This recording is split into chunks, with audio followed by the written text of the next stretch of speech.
नमस्कार दोस्तों, आज दिन है सोमवार और तारीख है 17 अगस्त और आप देख रहे हैं हेडलाइन ब्यूरो। अगले कुछ मिनटों में हम बात करेंगे देश दुनिया की उन सभी बड़ी खबरों की जो पिछले 24 घंटों में सुर्खियों में रही। तो चलिए बिना देर किए शुरू करते हैं आज का न्यूज बुलेटिन। प्रधानमंत्री नरेंद्र मोदी, राष्ट्रपति द्रौपदी मुर्मू, उपराष्ट्रपति सीपी राधाकृष्णन, भाजपा के राष्ट्रीय अध्यक्ष नितिन नवीन और अन्य वरिष्ठ नेता पूर्व प्रधानमंत्री अटल बिहारी वाजपेयी की पुण्यतिथि पर उनके स्मारक सदैव अटल पर आयोजित प्रार्थना सभा में शामिल हुए और उन्हें श्रद्धांजलि दी। पीएम मोदी ने इंस्टाग्राम पर अपनी इंडिपेंडेंस डे के सुबह का एक वीडियो शेयर किया। इसमें वो गायों को चारा और मोरों को दाना खिलाते दिखाई दे रहे हैं। पीएम मोदी ने लिखा कि हर सुबह अपने दोस्तों को खाना खिलाना मेरी रोज की दिनचर्या है। उन्होंने बताया कि 15 अगस्त की सुबह जब वो रेड फोर्ट के लिए निकल रहे थे तो ये जानवर खुद उनसे मिलने आ गए। दिल्ली के मुख्यमंत्री रेखा गुप्ता ने कहा कि देश के पूर्व प्रधानमंत्री अटल बिहारी वाजपेयी के जन्म शताब्दी वर्ष पर हमने ये संकल्प लिया था कि उनके नाम पर हम दिल्ली में 100 अटल कैंटीन खोलेंगे, जहां पर रोजाना 1000 लोगों को खाना खिलाया जाएगा। 100 कैंटीन के माध्यम से रोजाना लोग 5 रुपए में भोजन करेंगे। ये हमारा संकल्प था, जिसके माध्यम से दिल्ली की जनता में हमारा संवेदनशील विचार पहुंचा। कोई भी दिल्ली में भूखा ना सोए, ऐसा हमारा प्रयास था। ये 100 कैंटीन सुचारू रूप से दिल्ली में चल रही है। ये हमारी ओर से देश के पूर्व प्रधानमंत्री के चरणों में पुष्पांजलि है, श्रद्धांजलि है। पीएम मोदी के दिमागी नक्सल वाले बयान पर विपक्ष के सवालों के बीच केंद्रीय मंत्री किरण रिजिजू ने सफाई दी है। उन्होंने कहा कि पीएम मोदी ने विपक्षी नेताओं को दिमागी नक्सली नहीं कहा। रिजिजू के मुताबिक ऐसे लोगों में वो शामिल हैं जो माओइस्ट का समर्थन करते हैं, संविधान को खारिज करते हैं, अलगाववादियों के साथ खड़े होते हैं या नॉर्थ ईस्ट को भारत से अलग करने की बात करते हैं। वहीं पीएम मोदी के दिमागी नक्सल वाले बयान पर कांग्रेस नेता पी चिदम्बरम ने पलटवार कर दिया। उन्होंने कहा कि उन्हें दिमागी नक्सल होने पर गर्व है। पीएम मोदी ने इंडिपेंडेंस डे स्पीच में ऐसे लोगों से सावधान रहने की बात कही थी और आरोप लगाया था कि वो सिस्टम में घुसकर नीतियों को प्रभावित करने की कोशिश कर रहे हैं। वहीं बीजेपी विधायक और बंकिम चंद्र चट्टोपाध्याय के वंशज सुमित्रो चटर्जी ने सोनिया गांधी को पत्र लिखा है। उन्होंने कांग्रेस हेडक्वार्टर्स में वंदे मातरम को लेकर हुई कथित घटना पर दुख जताते हुए बिना शर्त माफी मांगने की अपील की है। उनके मुताबिक वंदे मातरम स्वतंत्रता आंदोलन का महत्वपूर्ण प्रतीक रहा है, लेकिन 15 अगस्त के बाद वंदे मातरम सिर्फ एक गीत नहीं रहा। अब ये मुद्दा सीधे सियासत के केंद्र में पहुंच चुका है और इसी विवाद पर नेताओं के बीच बयानबाजी भी तेज हो गई है, जो आगे हम आपको बताने वाले हैं। तो वंदे मातरम को लेकर बीजेपी और कांग्रेस के बीच राजनीतिक विवाद बढ़ चुका है। कर्नाटका में बीजेपी नेता ने सोनिया गांधी के खिलाफ पुलिस कंप्लेंट दर्ज कराकर कार्रवाई की मांग की। विकास पुत्र ने उर्वा पुलिस स्टेशन में लिखित शिकायत दी। उन्होंने आरोप लगाया कि वंदे मातरम को रोकने की कोशिश की गई और FIR की मांग की। बीजेपी नेता ने कहा, कल कांग्रेस पार्टी की हरकतों को पूरे भारत ने देखा है। वहीं राजस्थान के चित्तौड़गढ़ में रैली के दौरान अमित शाह ने कांग्रेस पर जमकर निशाना साधा है। केंद्रीय गृह मंत्री अमित शाह ने कहा कि कांग्रेस की निर्लज्जता देखिए। कांग्रेस पार्टी के मुख्यालय पर वंदे मातरम का गान हो रहा था। चालू गान में कांग्रेस की नेत्री सोनिया गांधी ने कांग्रेस अध्यक्ष को गान रोकने की बात कही। हम सब टीवी पर देखते रह गए। 80 साल के बाद बंकिम चंद्र चट्टोपाध्याय का ये अमर गान जब फिर से सम्मान प्राप्त कर रहा है, वो भी सोनिया गांधी को रास नहीं आता। सोनिया जी, 140 करोड़ जनता आपको देख रही है। आपके द्वारा किया गया ये पाप इस देश की जनता कभी माफ नहीं करेगी। कोई स्वप्न में भी कैसे सोच सकता है कि वंदे मातरम का गान अधूरा छोड़ दिया जाए। कांग्रेस के लोगों को शर्म आनी चाहिए और थोड़ी भी शर्म बची है तो दोनों हाथ जोड़कर बंकिम बाबू और देश की जनता से उन्हें माफी मांगनी चाहिए। वहीं समाजवादी पार्टी के अध्यक्ष अखिलेश यादव ने कांग्रेस मुख्यालय में वंदे मातरम के गान पर हुए विवाद और वरिष्ठ नेताओं सोनिया गांधी, मल्लिकार्जुन खड़गे और राहुल गांधी की प्रतिक्रिया पर कहा कि भाजपा के पास दूसरा काम नहीं है। भाजपा पर कोई अच्छा काम होता तो वो संविधान को ठेस नहीं पहुंचाते। याद रखिए, संविधान है तो स्वतंत्रता है, संविधान है तो हमें आजादी मिलेगी, हमें अधिकार मिलेंगे और संविधान है तो हमें लोकतंत्र भी मिलेगा। अब वेस्ट बंगाल के बीरभूम में टीएमसी नेता और पूर्व डिप्टी स्पीकर आशीष बनर्जी पार्टी कार्यालय में मृत पाए गए। शुभेंदु अधिकारी ने उनके परिवार से बात करने के बाद कहा कि पुलिस को ये भी जांच करनी चाहिए कि क्या बनर्जी को किसी तरह की धमकी मिली। उन्होंने कॉल रिकॉर्ड्स और कथित नोट जो डिप्टी स्पीकर आशीष बनर्जी द्वारा छोड़ा गया है उसकी जाँच करने की भी बात कही। अधिकारी ने कहा कि पुलिस निश्चित रूप से ही कार्रवाई करेगी। सराथू की MLA पल्लवी पटेल ने प्रयागराज में अतीक अहमद के बेटे अजहम से मुलाकात की और अवार अहमद की सड़क दुर्घटना में मौत पर दुख जताया। पल्लवी ने इस मुलाकात को अपने पिता और अपना दल के संस्थापक सोनेलाल पटेल के पुराने रिश्ते से जोड़ा। उन्होंने कहा कि अतीक अहमद ने उनके पिता का साथ दिया था। मुलाकात की तस्वीरें भी उन्होंने सोशल मीडिया पर साझा की। अब सियासत में बयान, आरोप और मुलाकातें अपनी जगह है, लेकिन अब बात उन मुद्दों की जिनका सीधा असर युवाओं और किसानों पर पड़ रहा है। संसद से लेकर सड़कों तक हलचल जारी है। सबसे पहले बता दें कि CJP के सह संस्थापक सौरभ दास ने आरोप लगाया कि मानसून सेशन में युवाओं के प्रदर्शन और नीट यूजी से जुड़े कुछ सवाल लोकसभा में पूछने की अनुमति नहीं दी गई। उनके मुताबिक इन सवालों में परीक्षा शुल्क वापसी, युवाओं से बातचीत, प्रदर्शनकारियों को सुविधाएं और एजुकेशन सिस्टम सुधार जैसे मुद्दे शामिल थे। उन्होंने सरकार से जवाबदेही की भी मांग की है।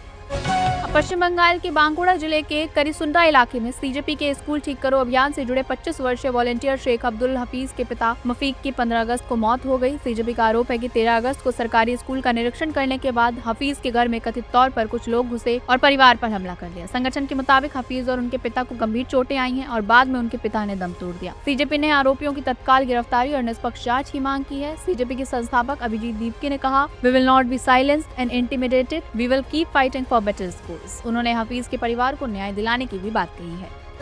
वहीं फार्मर के दिल्ली मार्च को देखते हुए हरियाणा के जिंद में पुलिस और एडमिनिस्ट्रेशन अलर्ट पर है। खनौरी दाता सिंह वाला बॉर्डर और नरवाना कैनाल ब्रिज के पास कंक्रीट बैरिकेड्स, वाटर कैनन्स और वज्र व्हीकल्स तैनात कर दिए गए हैं। रिपोर्ट के मुताबिक जगजीत सिंह दल्लेवाल के नेतृत्व में 51 किसानों का जत्था और करीब 200 अन्य किसान दिल्ली के जंतर मंतर जाने की तैयारी में है।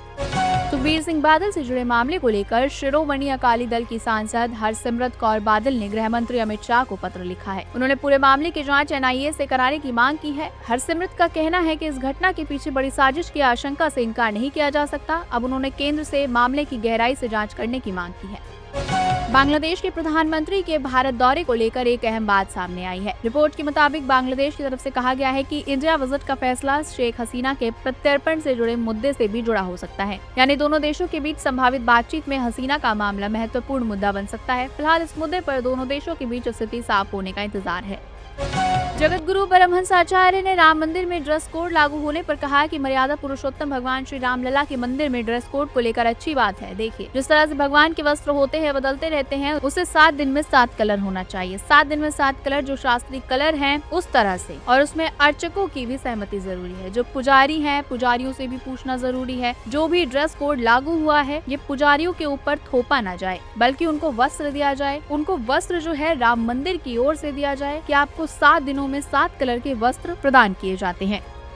अब सियासत से निकल के चलते हैं जमीन पर, क्योंकि देश के अलग अलग हिस्सों से कुछ ऐसी तस्वीरें सामने आई हैं जिनमें कहीं गुस्सा है, कहीं लापरवाही का आरोप और कहीं ऐसी घटना जिसे देखकर आप भी सोचने पर मजबूर हो जाएंगे। सबसे पहले आपको बता दें, बनारस में रूफटॉप अरेना रेस्टोरेंट में रात 10 बजे के बाद 15 युवकों का समूह पहुंचा, डिनर का ऑर्डर किया। रेस्टोरेंट संचालक ने रेस्टोरेंट क्लोज होने का हवाला दिया और डिनर ऑर्डर एक्सेप्ट नहीं किया। युवकों ने मैगी की डिमांड की, डिमांड पूरी नहीं हुई तो युवकों ने रेस्टोरेंट संचालक की पिटाई कर दी और पेट्रोल छिड़क कर कार भी फूंक दी। रेस्टोरेंट संचालक आदित्य सोनकर ने आदित्य रघुवंशी, अभिषेक रघुवंशी उर्फ पंतु, सनी सिंह और शाश्वत पंडित समेत 15 लोगों के खिलाफ तहरीर की है। अभिजीत दीपके ने हिंगोली जिले के लंबाला गांव की एक स्कूल को लेकर पोस्ट किया। उन्होंने दावा किया कि ग्रामीण प्रिंसिपल के शराब पीने की शिकायत कई बार कर चुके हैं, लेकिन सीनियर अधिकारियों ने कोई एक्शन नहीं लिया है। उन्होंने कहा कि मंगलवार तक प्रिंसिपल को नहीं हटाया गया तो वो ग्रामीणों के साथ प्रोटेस्ट में शामिल होंगे। स्कूल में 5 क्लासरूम के लिए सिर्फ 2 टीचर होने का भी दावा किया गया है।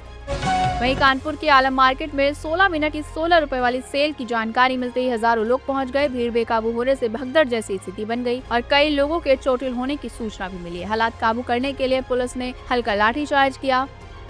वहीं कानपुर के घाटमपुर से एक और वीडियो सोशल मीडिया पर वायरल हो रहा है। वीडियो में एसडीएम के ड्राइवर मनोज कुमार सरकारी वर्दी में अपने सहयोगी रजत से पैर दबाते नजर आ रहे हैं। बताया जा रहा है कि ये वीडियो एसडीएम के सरकारी आवास का है। हालांकि इस वीडियो को स्वतंत्र रूप से वेरीफाई या आइडेंटिफाई नहीं किया गया है। वीडियो सामने आने के बाद सरकारी वर्दी और व्यवस्था को लेकर सवाल उठ रहे हैं।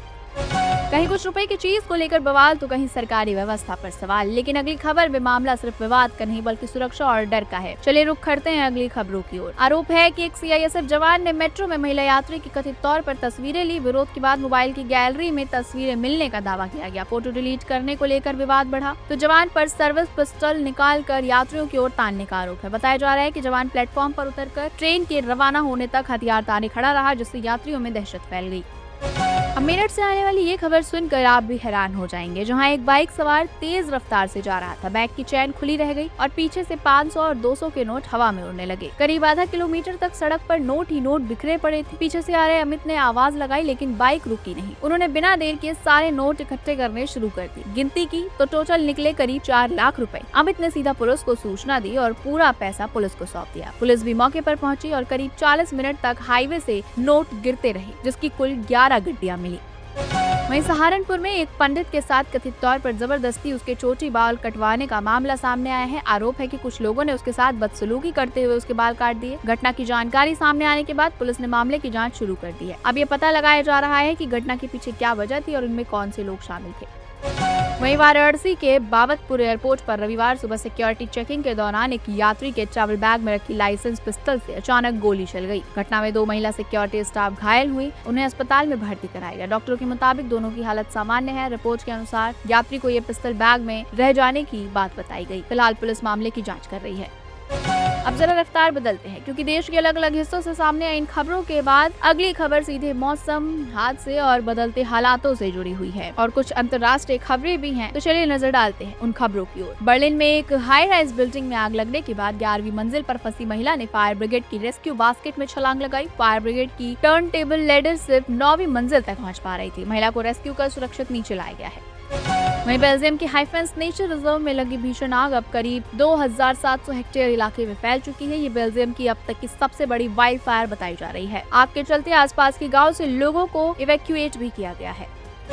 वहीं रूस के मॉस्को में वाइल्ड बेरीज के सबसे बड़े वेयरहाउस पर बड़े ड्रोन स्ट्राइक के बाद भीषण आग लग गई। घटना के बाद इलाके में धुएं का बड़ा गुबार देखा जा रहा है। अधिकारियों की ओर से नुकसान को लेकर जानकारी का अभी इंतजार है।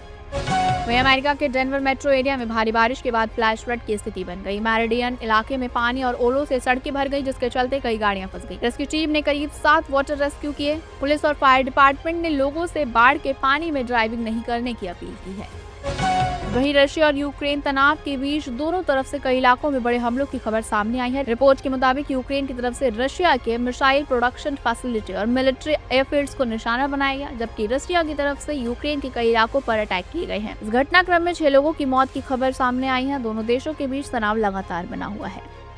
दुनिया के अलग अलग हिस्सों में आग, बाढ़ और युद्ध का असर, लेकिन अब बात उस मोर्चे की जहां भारत अपनी ताकत और तकनीक को लगातार आगे बढ़ाने में जुटा हुआ है। कावा यूएवी यानी हॉवर्ल्ड ने भारत में विकसित दिव्यास्त्र MK3 की सफल उड़ान का परीक्षण किया। कंपनी के मुताबिक ये जेट इंजन से चलने वाला अगली पीढ़ी का UAV है। इसे भारत में ही डेवलप किया गया है और कंपनी ने इसे सटीक टारगेटिंग के लिए डिजाइन सिस्टम बताया। ये परीक्षण भारत की इंडिजीनियस डिफेंस टेक्नोलॉजी पर बढ़ते फोकस के बीच हुआ है। डिफेंस के बाद अब नजर उन खबरों पर जो सीधे स्कूल, परीक्षा और पढ़ाई से जुड़ी हुई हैं, यानी देश के करोड़ों स्टूडेंट्स के लिए जरूरी अपडेट्स हैं। UGC नेट जून 2026 में शामिल कैंडिडेट्स के लिए बड़ी अपडेट है। NTA ने प्रोविजनल आंसर की जारी कर दी है। कैंडिडेट्स अपने क्वेश्चन पेपर और रिकॉर्डेड रिस्पॉन्सेज के साथ आंसर्स चेक कर सकते हैं। अगर किसी आंसर पर आपत्ति है तो तय प्रक्रिया के तहत चैलेंज किया जा सकता है। इसके बाद फाइनल आंसर की और रिजल्ट जारी किया जाएगा। वहीं हिमाचल प्रदेश में 17 अगस्त को गवर्नमेंट स्कूल्स बंद रहेंगे। ये छुट्टी इंडिपेंडेंस डे यानी 15 अगस्त को आयोजित कार्यक्रमों में स्टूडेंट्स और टीचर्स की भागीदारी के बदले कंपेंसेटरी हॉलिडे के तौर पर दी गई है। हालांकि प्राइवेट स्कूल्स को छुट्टी रखने या स्कूल खोलने का फैसला खुद लेने की छूट दी गई है।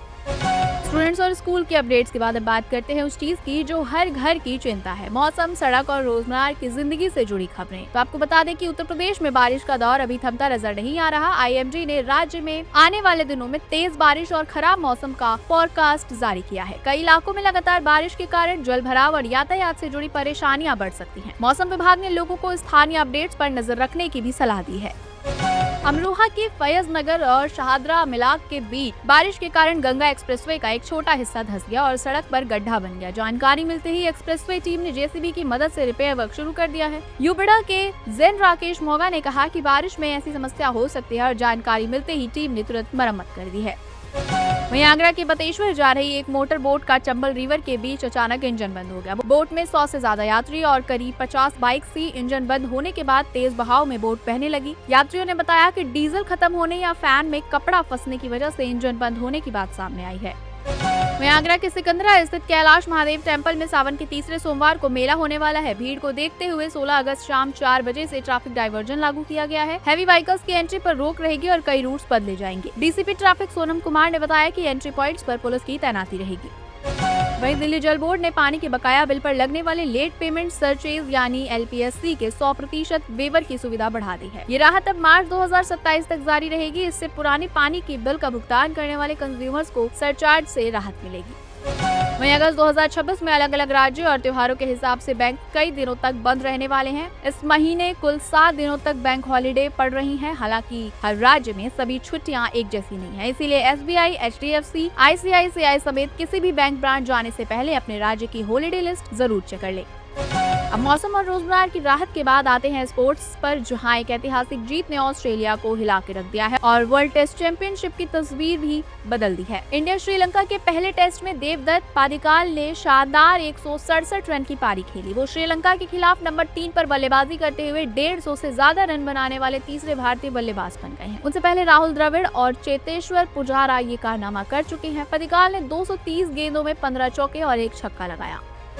वहीं बांग्लादेश ने ऑस्ट्रेलिया को द्रविड़ टेस्ट में 9 विकेट से हराकर इतिहास रच दिया है। यह ऑस्ट्रेलिया की जमीन पर बांग्लादेश की पहली टेस्ट जीत है। इस हार के बाद रिकी पॉन्टिंग और मैथ्यू हेडन ने ऑस्ट्रेलियन टीम के प्रदर्शन पर कड़ी नाराजगी जताई। पॉन्टिंग ने इसे बहुत ही एम्बैरेसिंग हार बताया है। इस हार के बाद कैप्टन पैट कमिंस और ऑस्ट्रेलियन बैटिंग पर सवाल उठ रहे हैं। वहीं ऑस्ट्रेलिया को बांग्लादेश से मिली 9 विकेट की हार का असर world test championship point table पर भी पड़ा है। बांग्लादेश 66.67% पॉइंट्स के साथ चौथे स्थान पर पहुंच गया। ऑस्ट्रेलिया अभी भी टॉप पर है, जबकि इंडिया 48.15% के साथ 5वें स्थान पर है। यानी WTC फाइनल की रेस अब और ज्यादा इंटरेस्टिंग हो गई है। ऑस्ट्रेलिया को हराने के बाद बांग्लादेश के कैप्टन नाजमुन हुसैन शांतो ने अपने टीम के प्रदर्शन की तारीफ की है। ऑस्ट्रेलिया दौरे से पहले शांतो ने कहा था कि उनकी टीम का लक्ष्य सिर्फ जीतना नहीं बल्कि अच्छा क्रिकेट खेलकर सम्मान हासिल करना है। अब टीम ने ऑस्ट्रेलिया की जमीन पर ऐतिहासिक जीत दर्ज करने के उस लक्ष्य को बड़ी सफलता में बदल दिया है। वहीं बांग्लादेश के तेज गेंदबाज हसन महमूद ने ऑस्ट्रेलिया के खिलाफ पहले टेस्ट में शानदार प्रदर्शन किया। उन्होंने पहली पारी में 6 विकेट लेकर ऑस्ट्रेलिया को 198 रन पर रोकने में अहम भूमिका निभाई। मैच में उनके कुल 9 विकेट रहे। इस प्रदर्शन के साथ उन्होंने ऑस्ट्रेलिया के खिलाफ बांग्लादेश के लिए एक बड़ा गेंदबाजी रिकॉर्ड अपने नाम किया है। डरविन में खेले गए टेस्ट में बांग्लादेश ने ऑस्ट्रेलिया को सिर्फ 57 रन का टारगेट दिया और उसे 9 विकेट से हासिल कर लिया। ऑस्ट्रेलिया की पहली पारी 198 रन पर सिमटी, जबकि बांग्लादेश ने 426 रन बनाए। दूसरी पारी में ऑस्ट्रेलिया 225 पर ऑल आउट हो गया। बांग्लादेश की यह ऑस्ट्रेलिया की जमीन पर पहली टेस्ट जीत रही।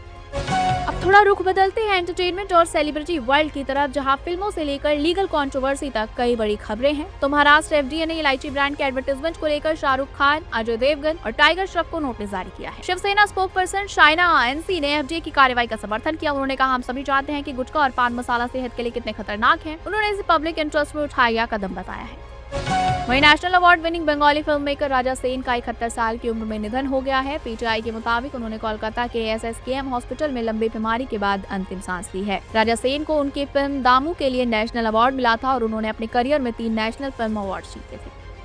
वहीं पूर्व इंडियन क्रिकेटर विनोद कांबली की जिंदगी पर वेब सीरीज बनने जा रही है, जिसका नाम कांबली बताया गया है और डायरेक्टर अभिजीत देशपांडे इसे बना रहे हैं। रिपोर्ट के मुताबिक इसकी कहानी लिखने का काम 2019 में शुरू हुआ था। शुरुआत में इसे मराठी फीचर फिल्म बनाने की योजना बताई गई थी, लेकिन बाद में कहानी को वेब सीरीज के लिए ज्यादा बड़ा माना गया है।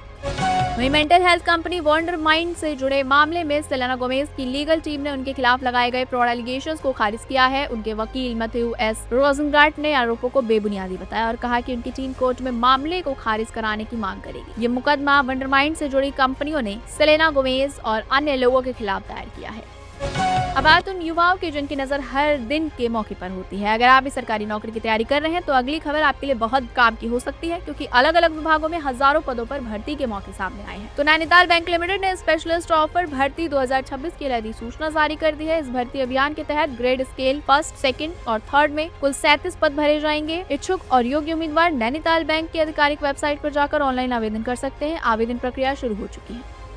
वहीं राजस्थान कर्मचारी चयन बोर्ड ने कनिष्ठ अभियंता के 874 पदों पर भर्ती के लिए आवेदन मांगे हैं। ये पद लोक निर्माण विभाग, जल संसाधन विभाग और लोक स्वास्थ्य अभियांत्रिकी विभाग में भरे जाएंगे। इच्छुक और योग्य उम्मीदवार 16 अगस्त से 14 सितंबर 2026 तक राजस्थान SSOportal.government.in के माध्यम से ऑनलाइन आवेदन कर सकते हैं। वहीं दूसरी ओर 10वीं और ITI पास उम्मीदवारों के लिए भी रास्ता खुल चुका है। तो स्वायत्त शासन विभाग राजस्थान ने सफाई कर्मचारी भर्ती 2026 के तहत 24,752 पदों पर ऑनलाइन आवेदन प्रक्रिया 15 अगस्त से शुरू कर दी है। इस भर्ती के लिए कोई न्यूनतम शैक्षणिक योग्यता निर्धारित नहीं की गई है, जिससे बड़ी संख्या में अभ्यर्थियों को मौका मिलेगा। इच्छुक उम्मीदवार 28 सितंबर 2026 तक ऑनलाइन आवेदन कर सकते हैं। गोवा के मुख्यमंत्री प्रमोद सावंत ने शनिवार को घोषणा की कि राज्य सरकार अगले 6 महीने में 6,000 से 8,000 अतिरिक्त नौकरियां सृजित करेंगी। स्वतंत्रता दिवस समारोह को संबोधित करते हुए उन्होंने कहा कि राज्य सरकार विभिन्न विभागों में भर्ती के माध्यम से युवाओं को रोजगार के अवसर प्रदान करने के लिए कदम उठा रही है, लेकिन आवेदन करने से पहले अपनी एलिजिबिलिटी लास्ट डेट और ऑफिशियल नोटिफिकेशन जरूर चेक करें। फिलहाल इस बुलेटिन में इतना ही। मिलेंगे अगली वीडियो में नई खबरों के साथ। तब तक के लिए जुड़े रहिए और देखते रहिए हेडलाइन ब्यूरो। धन्यवाद।